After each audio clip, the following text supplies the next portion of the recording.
are in the third week of Easter and the third week of our Easter message series.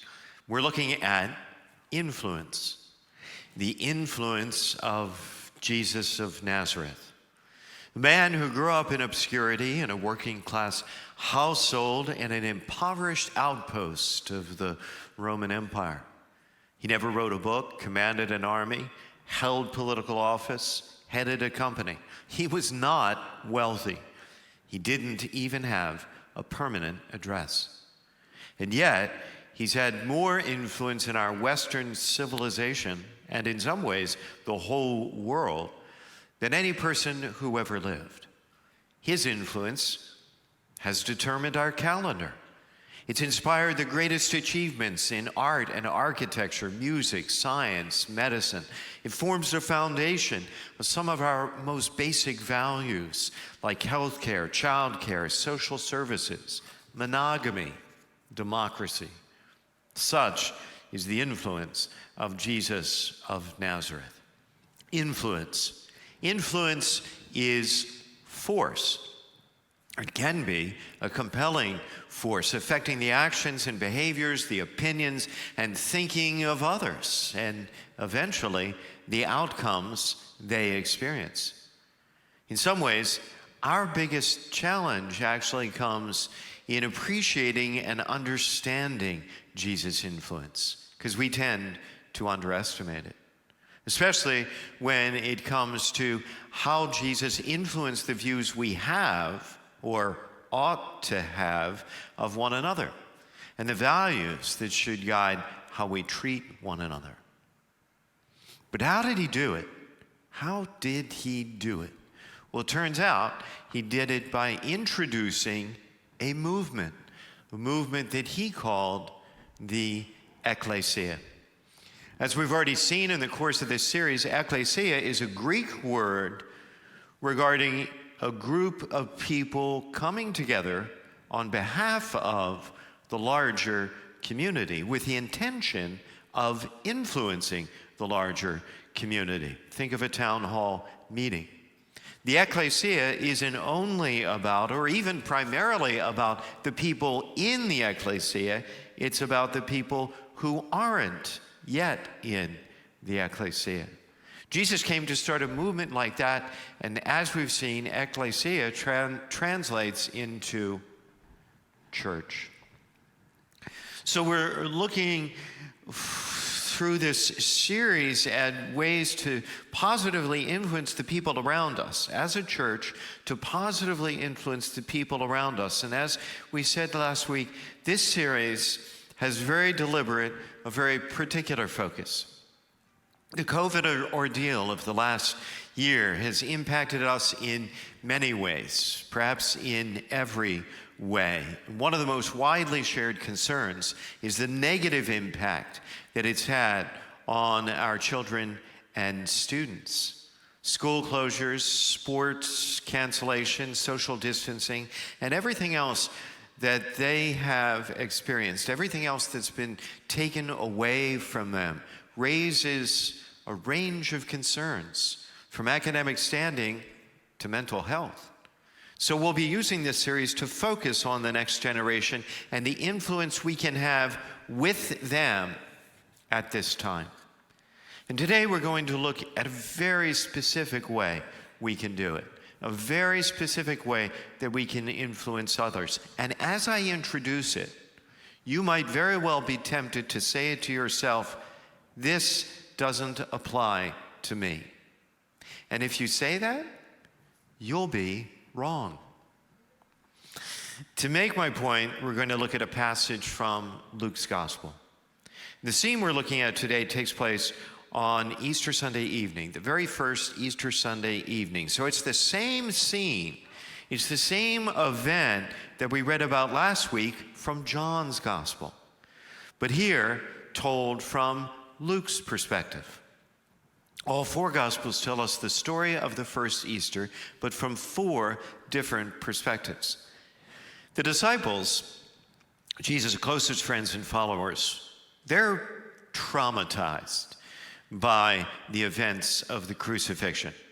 Just days earlier, they had seen their leader arrested and put to death in a brutal, savage manner. They're worried and frightened that those who killed Jesus will come after them next. And now they're confused because some from among Jesus' larger circle of followers purported to have seen Jesus alive that very day. And then suddenly, impossibly, Jesus appears among them himself. While they were still speaking, he stood in their midst and said to them, "Peace be with you." But they were startled and terrified and thought they were seeing a ghost. In John's description of this scene that we read last week, John tells us the disciples rejoiced in the presence of the risen Lord. But here, we learn from Luke, the additional detail, the joy was not their first reaction, nor would it likely have been ours. Instead, they're terrified. So Jesus steps into their terror, their confusion, their fear, and he offers peace. The Jewish word, shalom, suggests the total health of the whole person. Peace in body, soul, mind, and spirit. They're freaking out, and he's just trying to calm them down. So he tells them, "Why are you troubled, and why do questions arise in your hearts? Look at my hands and my feet, that it is I myself. Touch me and see, because a ghost does not have flesh, as you can see I have." He knows what they're thinking. He knows they're questioning what they're seeing. Beyond their fear, they're simply unbelieving. And he had to challenge them to look past their doubt and accept the evidence of their senses. So he invites them, "Touch me and see." And as he said this, he showed them his hands and his feet. While they were still incredulous for joy and were amazed, he asked them, "Have you anything here to eat?" They gave him a piece of baked fish. He took it and ate it in front of them. Basically, Jesus is coaching them through this experience, providing the evidence they need to leave their doubt behind and embrace the amazing truth that is the resurrection. And so he goes on to tell them, "These are my words that I spoke to you while I was still with you, that everything written about me in the law of Moses and the prophets and Psalms must be fulfilled." And then he opened their minds to understand Scripture. The whole Old Testament, from the law of Moses to the prophets and even the Psalms, implicitly and explicitly teach the reality of the coming of Christ. If you read the Old Testament looking for Christ, you will find him there. So here he's reminding them that this was his consistent instruction in their time together. He's helping connect the dots, giving them the complete context for what's just happened to him and them, to help them see and understand.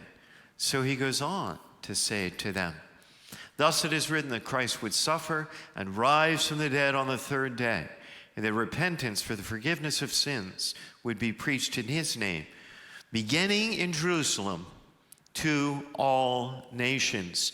You are witnesses to these things."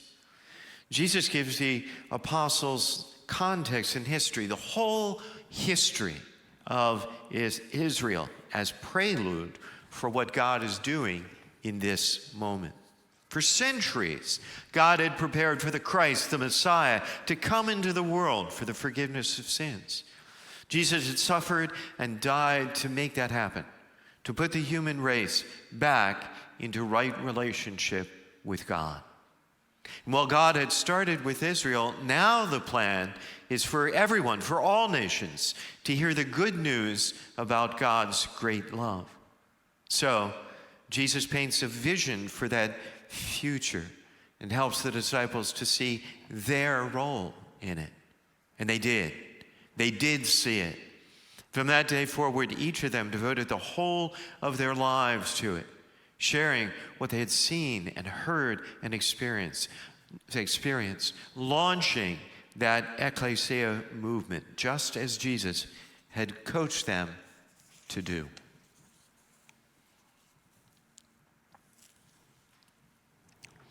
Whoever you are, whatever you do, whatever success you've had in life, you most likely can look to someone or several someones who have helped you, who have coached you.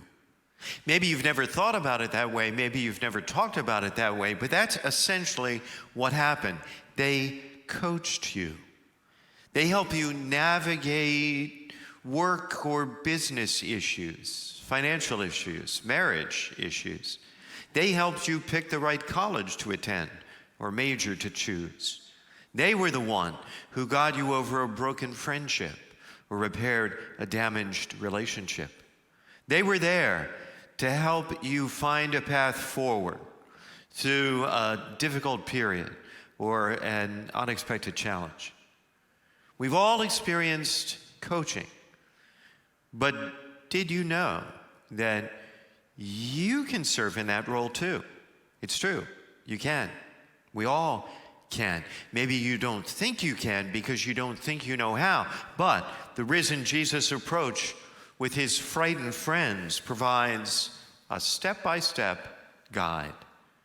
Take a look. Step 1, coaching others is all about teaching them what they need to know. Helping others make sense of their experience, connecting the dots, learning how to tell their story. Or maybe just imparting knowledge and understanding they don't have that you do.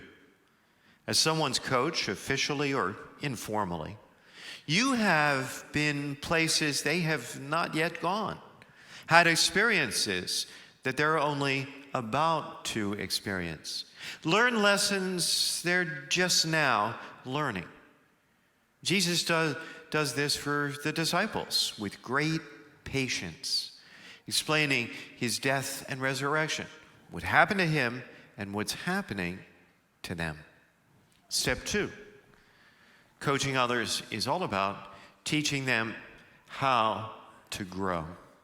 Jesus does this by encouraging the disciples to reach out and touch the marks of his crucifixion, to probe the wound in his side. He wants them to come to the conclusion on their own, through their own personal exploration, that he's real, that he's really alive. The role of a coach is not to just provide answers, but to help others find answers for themselves. Third step, coaching is all about teaching people where they can go, preparing for their role in God's plan. That's what Jesus did for the disciples. He poured into the disciples, not just for their sake, but so that they would lead his movement after he was gone. Notice he said in that scene, "These are my words that I spoke to you while I was still with you." Even though Jesus is in their presence in this moment, he's no longer with them the way he was previously.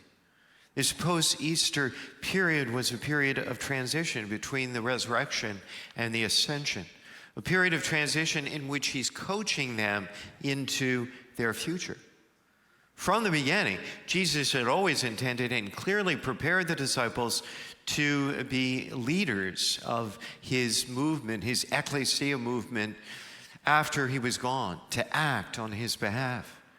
That's why the sequel to Luke's gospel is called Acts, because it's the story of what they did to spread the faith.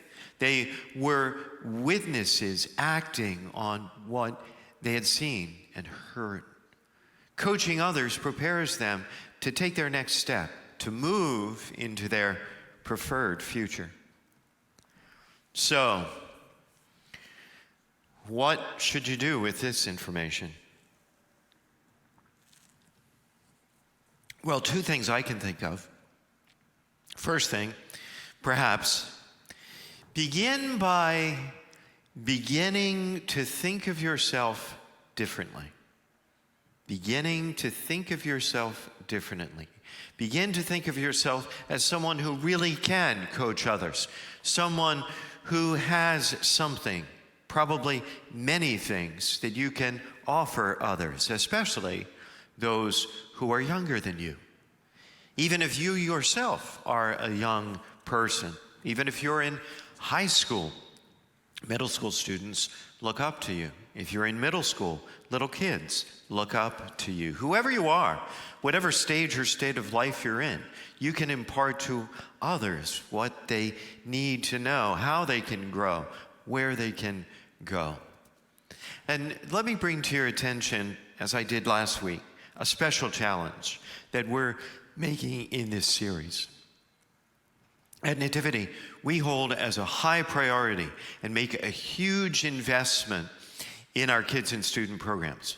Nothing is more important to us than their faith formation in a great church experience that they need and deserve to grow in their relationship with Christ. And of course, moving forward, we'll always be offering most all of our kids and student programs online. That's just permanently a part of who we are and what we do moving forward. But starting this fall, if permitted, we fully intend to offer all our kids and student programs live and in person right here on our Ridgely Road campus. And that means we need help. We need your help. Next weekend, we'll be inviting your support for our Next Generation ministry by making an investment in that ministry. We'll be inviting you to make a commitment to serve in the ministry by serving in some small, simple, specific way in just one of our many programs. And for those who simply can't make that kind of commitment, we'll be inviting you to commit to a prayer campaign we'll be hosting this fall for the success of our programs and the successful return of our young people to full, active participation. You know, our first responsibility and greatest opportunity when it comes to influence is influencing the next generation with our faith.